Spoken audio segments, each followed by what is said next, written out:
ये हमारा bar graph है। इसके माध्यम से हम ग्राफ को दर्शा सकते हैं। जैसे कि बुक में दिया होता है, क्वेश्चन है कि किसी बगीचे में नींबू की संख्या 10 है, अनार की संख्या 25 है, आम की संख्या 30 है और केला की संख्या 5 है, सेब की संख्या 35 है और लीची की संख्या 0 है। तो इसको बार ग्राफ में आप दर्शाइए। तो हम इस प्रकार से इसकी माध्यम से, इसकी सहायता से हम बार ग्राफ में दर्शाते हैं।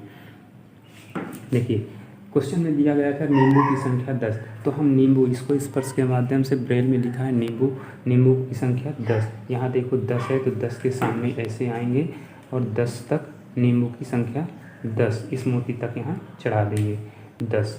फिर है कि अनार की संख्या 25, तो अनार में सीधे आएंगे अनार और इसको कहाँ तक ले जाएंगे 25 25 25, ये यहाँ तक 25। फिर आया आम की संख्या 30, तो हम आएंगे आम में, आम की संख्या ये 30, ये आया 30 तक, ठीक है। फिर आए केला की संख्या 5, तो केला ये 5 है, तो केला की संख्या 5 तक। लीची की संख्या 0 है। अब ये लीची जो है ये 0 है, तो मतलब इसको लीची को 0 ही रखेंगे। उसके बाद सेब की संख्या 35 है, तो यहाँ सेब है, सेब की संख्या 35, तो यहाँ पूरा 35 तक इसको कर देंगे। तो इस प्रकार से हम ग्राफ को दर्शा सकते हैं और ब्लाइंड पर्सन को या बच्चे को हम ऐसे स्पर्श के माध्यम से बता सकते हैं। इसमें कई प्रकार के सवाल होते हैं, जैसे बुक में दिया होता है। ये देखिए, ये बुक में ऐसे सवाल हैं, ये भी देखो सवाल, ये ऐसे ही सवाल हैं।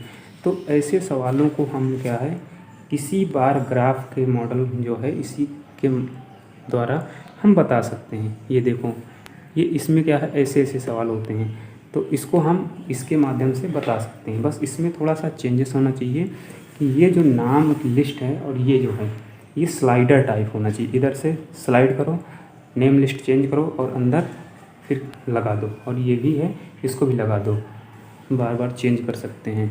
तो उसमें कैसे भी क्वेश्चन आएगा। Thank you. Break Free Solutions, brought to you by Project Discovery, supported by Enable India and Google.